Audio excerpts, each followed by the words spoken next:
Me parece un tema importantísimo, Javier, qué gusto saludarte. El tema de la alimentación para este siglo.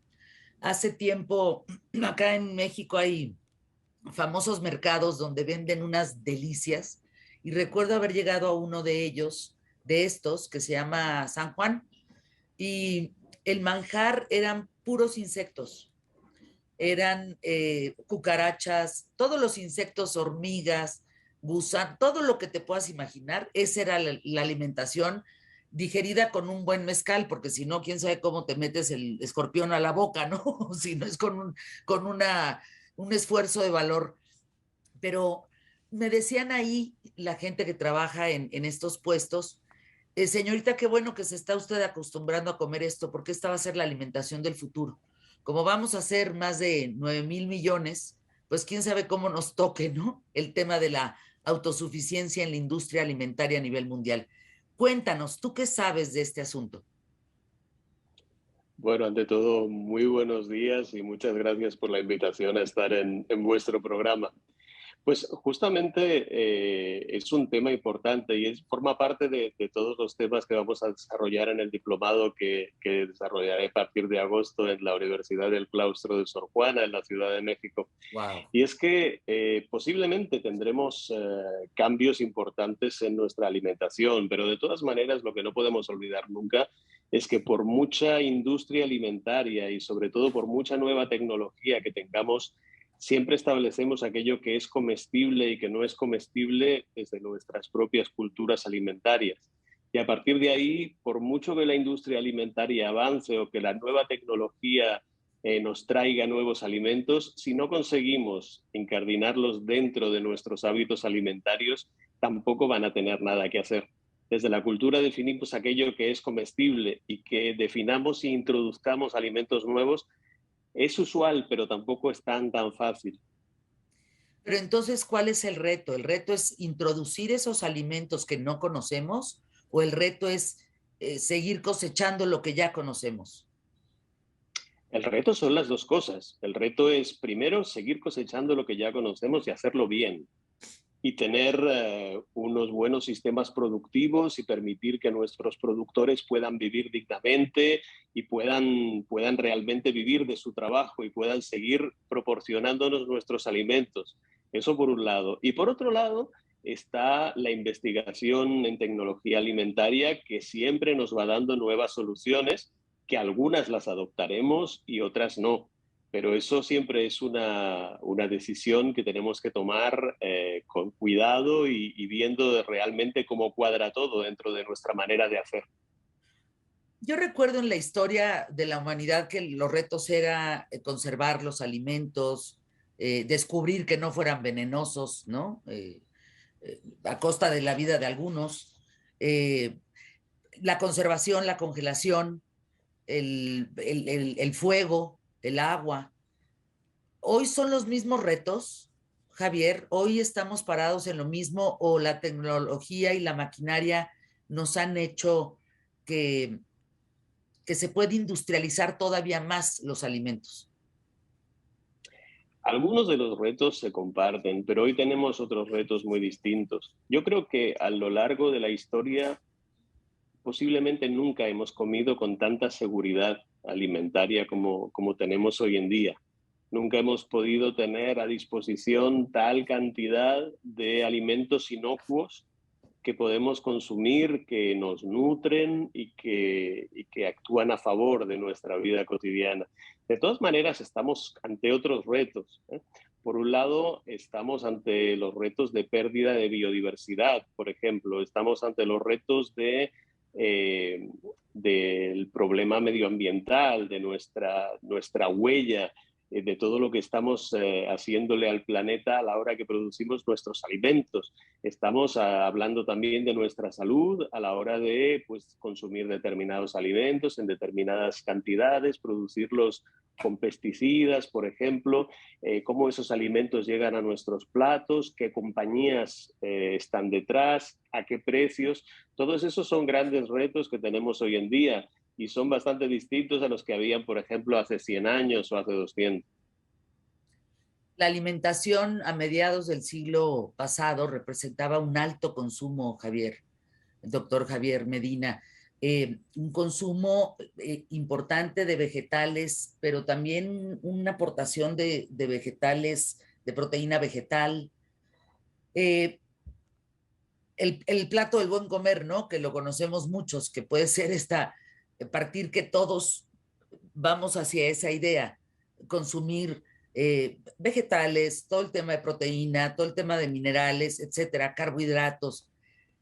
¿No hay alguna otra sustancia que se haya descubierto o algo que vaya a generar una alimentación completa para el ser humano?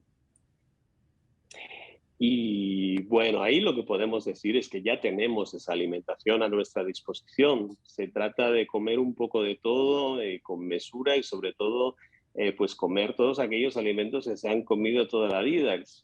Pues los cereales, las legumbres, las frutas, las verduras y también su aportación de carne sin exagerarla. El problema de hoy en día es que sobre todo a partir de la segunda mitad del siglo XX, cuando veníamos de trayectorias en las que la carne era cara y no se podía consumir mucho, hemos pasado en pocos años a que la carne se produzca de manera mucho más barata y Exacto. a partir de ahí la carne continuaba manteniendo su valor simbólico. A todo el mundo le gustaba la carne, había deseo de carne y además ya llega un momento en que la gente se la puede permitir, con lo cual el consumo de carne sube infinitamente. Y a partir de ahí, pues tenemos un exceso de consumo de carne que hoy en día tenemos que regular, porque tenemos que ponerlo pues a nivel de lo que estuvo en su tiempo, ¿no? En relación con nuestra salud.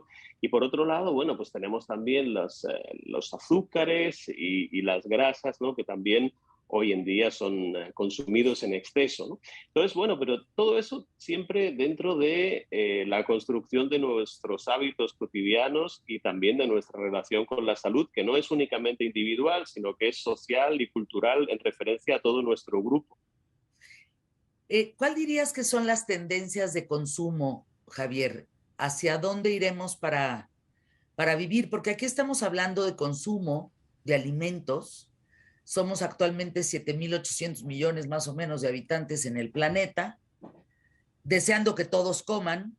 La realidad es que no, no todos tienen esa buena alimentación, como algunos tenemos esa gran fortuna. Pero, ¿cuál será esta tendencia de consumo? Hay países donde se come 3 veces al día, hay países donde se come 5 veces al día, hay países donde se come 2 veces al día o uno. ¿Cuál va a ser la tendencia de consumo, Javier? Pues las tendencias son muchas, especialmente en un mundo globalizado que finalmente globaliza de manera distinta en unos lugares y en otros, porque no en todas partes tenemos la misma cantidad de alimentos, la seguridad de poder comer una o más veces al día. Incluso dentro de nuestros propios países tenemos distintas realidades. Hay gente que puede comer en exceso cuando quiera y hay gente que tiene problemas para comer una sola vez al día, ¿no? A partir de ahí tenemos diferentes tendencias.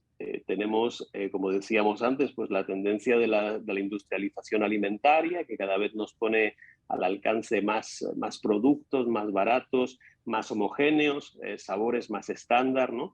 Tenemos también, por otro lado, la conciencia alimentaria, el hecho de saber lo que le estamos haciendo al planeta y querer comer más sano, más kilómetro cero.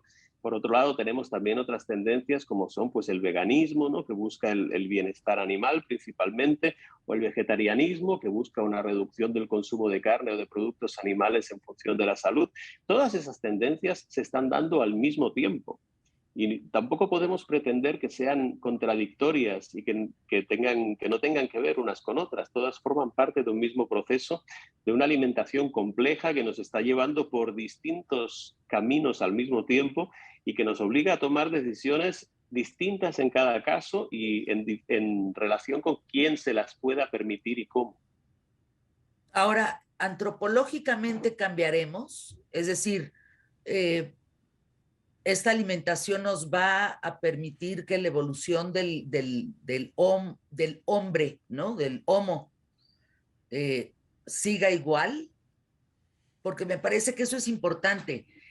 Hablar, por ejemplo, de transgénicos, hablar de todo esto que no viene de un tema de la naturaleza propia, sino de la mano del hombre en la naturaleza, para justamente tener más recursos, evitar plagas, evitar, ¿no?, transgénicos, todo este tema para justamente poder alimentar a más gente. ¿Será esta forma la que nos lleve a desarrollarnos de manera distinta? A desarrollarnos físicamente, no lo sé. Yo creo que evidentemente como especie, como seres humanos, seguimos evolucionando, ¿no? Y es muy posible que a lo largo del tiempo desarrollemos físicamente algún otro cambio, o cambios sobre todo genéticos, ¿no? Que es posible que los vayamos teniendo. De todas maneras, lo que sí vamos a cambiar es culturalmente, porque nuestras culturas están en continuo movimiento y vamos incorporando y extrayendo diferentes elementos cada día, cosas que hace 100 años formaban parte de nuestro día a día, hoy ya no lo son, y dentro de 100 años habrá otras que habrán desaparecido y otras que se habrán incorporado. Nuestras culturas están en continua evolución, en continuo movimiento, y nos vamos adaptando nosotros mismos a nuestro medio, a nuestra demografía, a la manera de alimentarnos, y todo eso va cambiando con nosotros. Por lo tanto, físicamente no estoy seguro de que vayamos a cambiar mucho, pero culturalmente estoy seguro de que sí. Voy a ir a una pausa, doctor Javier Medina. Regreso contigo y me gustaría hablar un poco del desperdicio. Tú eres experto en el tema de alimentación, cultura y desarrollo. Eh, Das una cátedra en la UNESCO y vas a dar un curso que espero nos des los datos más adelante, pero se contempla en todo este tema el asunto del desperdicio, porque, híjole, es cuando tú te metes a los números del desperdicio en el mundo de comida, ahí es donde no puedes entender qué caramba se está pasando. ¿Por qué no todos los 7.800 millones podemos comer cuando la comida está? Y comer 3 veces al día y bien. Entonces, si estás de acuerdo, déjame anuncios QTF y regreso contigo aquí en ¿Qué tal, Fernanda? ¿Te parece? Me parece estupendo. Y para invitarlos, Emilio, ¿estás por Sí, ahí? aquí estoy, aquí estoy. Pues nada más recordarles lo de la magia del cine, que solo se vive en Cinemex, Ah, que ahí Cinemex. está el nuevo complejo, los estrenos de verano, que se llama Cinemex Encuentro Oceanía, para que lo visiten.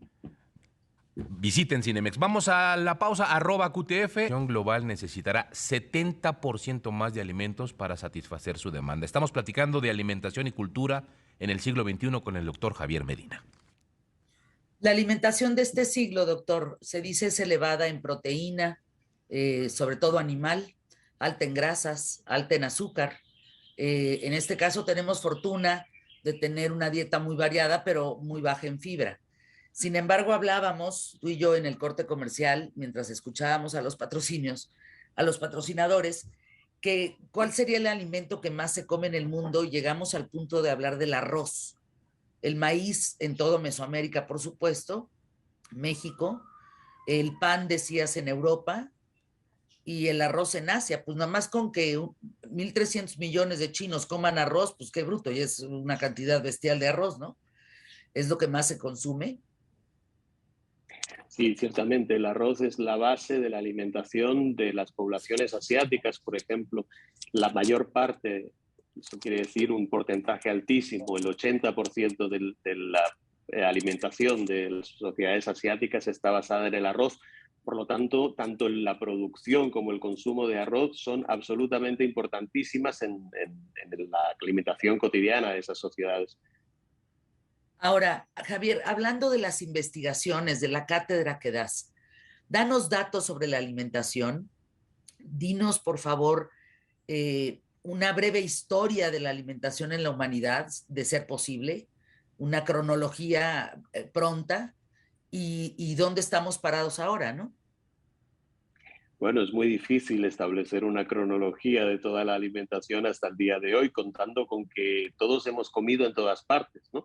De todas maneras, encontramos determinados momentos que son bastante claves. En el caso de Europa Asia y África, hay un momento muy importante que es el del Imperio Romano, el que podemos establecer como una primera globalización, ¿no? El Mediterráneo, en su caso, en su día, lo que hace es recibir productos de todas partes del mundo y redistribuirlas. Esa parte de productos llegará a América a partir del siglo XVI, con lo cual también forma parte de esa redistribución. Un gran momento alrededor del mundo entero, porque la comunicación ya empieza a darse a todos los niveles, es el encuentro entre dos mundos, entre Europa y América a partir del siglo XV-XVI. Y a partir de ahí, la llegada de los alimentos americanos a Europa es uno de los grandes momentos de la alimentación internacional. También la llegada de alimentos europeos a América y desde ahí también por el otro lado a Asia. Pero sobre todo vemos que la llegada de los alimentos americanos a Europa marcará la gran diferencia de lo que es la alimentación europea y desde ahí también se irá distribuyendo a otros lugares como África y Asia. Por lo tanto, encontramos a partir de ahí otro gran momento. Tenemos que ir hasta el siglo XVIII para encontrar ya la industrialización. Con la revolución industrial veremos que empieza ya la industrialización que se aplicaría a la alimentación en el siglo XX y que formaría parte de la industrialización alimentaria, que es la que por primera vez pone a disposición de la mayor parte de la población una alimentación mucho más abundante y a mejor precio. Y entonces ahí toca la producción alimentaria con la industria, pero también la distribución y sobre todo el hecho de que nos llegue con más facilidad y a mejor precio la alimentación a nuestras casas, casi podríamos decir. Y sobre todo ya con la llegada de Internet y esa aceleración de la globalización, vemos que la alimentación también forma parte de todo ese juego y cada vez la cosa se mueve más deprisa. Inventamos más deprisa, nos adaptamos más deprisa y sobre todo con Internet todo se revoluciona mucho más rápido. Javier, el costo de los alimentos, a mí me parece un tema importantísimo y hablábamos antes de que tocaríamos el asunto del desperdicio. En tema de costo de alimentos, ¿qué panorama ves? Bueno, los alimentos tienen costos y cada vez mayores. A pesar de todo, debemos tener en cuenta que en el marco de la industrialización alimentaria en el que nos encontramos, los alimentos se han puesto mucho más baratos a disposición de la población desde la mitad del siglo XX. Antes era mucho más difícil producir, mucho más difícil distribuir y mucho más caro comer. Así que ya partimos de una base de que tenemos gran seguridad alimentaria y además una industrialización alimentaria que ha abaratado los precios. Sin embargo, eso no quiere decir que los precios estén al alcance de cualquier persona. Y estamos en muchos casos con las especializaciones alimentarias en determinados países a expensas de otros. Hemos perdido, por ejemplo, variedad a la hora de producir, porque nos hemos especializado en determinadas cosas y hemos dejado que otros produzcan por nosotros. Entonces, a la que hay un problema o hay baja producción, estamos en sus manos y sobre todo los precios suben y nos impiden que podamos comprar y consumir con normalidad. Por lo tanto, tenemos las dos cosas al mismo tiempo también de nuevo. Vas a dar una cátedra. A ver, explícanos, por favor, porque creo que hay gente interesada que nos está escuchando que quiere tomar esa cátedra contigo. Cuéntanos. Pues a partir del 23 de agosto, no recuerdo mal, estaré impartiendo un diplomado en la Universidad del Claustro de Sor Juana, en la Universidad en la Ciudad de México. Y a partir de ahí estaremos revisando pues todos estos elementos que forman parte de nuestra alimentación cotidiana y viendo la importancia que tiene la alimentación a nivel social y cultural en nuestras vidas. Y en relación siempre pues con otros elementos que son clave, ¿no? Como pues, son la salud, la economía o la vida en común, ¿no? Y la construcción de toda nuestra vida cotidiana alrededor de la alimentación. Danos los datos, por favor, para las personas que quieran comunicarse. Y aquí hay varias preguntas. Danos los datos primero. Pues en primer lugar, como digo, de entre el 23 de agosto y principios de diciembre de 2022 se impartirá este diplomado con 90 horas de de docencia, y toda la información se puede encontrar en la página web de la Universidad del Claustro de Sor Juana de la Ciudad de México. ¿Y tiene reconocimiento a nivel mundial? ¿El diplomado? Sí. Sí, sí, tiene reconocimiento académico, por supuesto. Te preguntan por acá que si de veras vamos a llegar a la alimentación de insectos, que no los asuste yo, que tú qué piensas. Yo creo que en algunos casos sí y en otros no. Como decía antes, establecemos desde nuestras culturas lo que es comestible y lo que no. Y hay algunos insectos que se comen en algunos lugares, ¿no? Y México es uno de esos lugares que tiene permitido el consumo de algunos insectos en determinados platillos y en determinadas situaciones, ¿no? Hubo un momento un poco de crisis cuando en 2017-18, creo, lo digo de memoria, FAO recomendó el consumo de insectos porque era un consumo de proteína muy barato y que además actuaba en favor de la sustentabilidad planetaria, ¿no? Y a partir de ahí, claro, hubo un revuelo grande porque en buena parte de culturas del mundo los insectos no son considerados como comestibles, ¿no? Y claro, evidentemente, pues vamos a comer más insectos. Sí, allí donde los insectos sean comestibles, se van a comer más insectos, pero no allí donde no sean comestibles.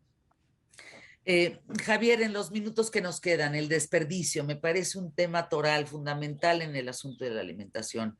Si no hubiera ese nivel de desperdicio, de verdad todos podríamos comer y varias veces al día, ¿no? ¿Qué ves en este sentido? Así es, Fer. Ten en cuenta que desperdiciamos entre el 40 y el 60% de todo aquello que producimos, dependiendo del lugar, dependiendo de la sociedad. Desperdiciar un 40% de lo que producimos es mucho. ¿Dónde se desperdicia más? Porque en muchos casos pensamos, bueno, se desperdicia mucho en restaurantes, ¿no? Por ejemplo. Pero no solamente. Los restaurantes están haciendo un buen trabajo en este sentido para reaprovechar y para intentar tirar bastante menos. A partir de ahí, estamos desaprovechando mucho en nuestras casas, por ejemplo. Compramos de más y desde ahí desaprovechamos muchísimos alimentos que podrían tener pues, un segundo cocinado, un segundo uso, otras maneras de preparación, o simplemente compramos en exceso y los alimentos se pasan.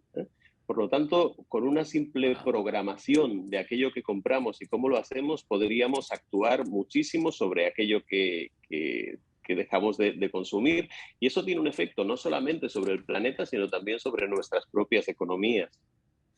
Pues es un gran tema la alimentación, finalmente a todos nos impacta, de alguna u otra manera a todos nos impacta y de manera contundente. Gracias, doctor Javier Medina.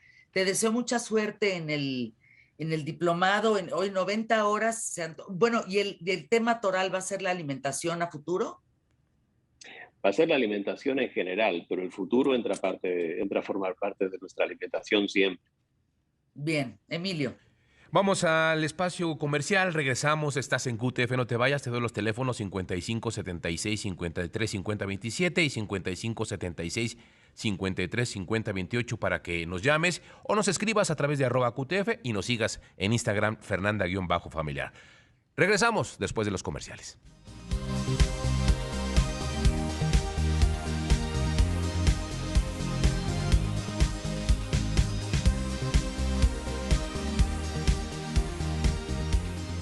QTF.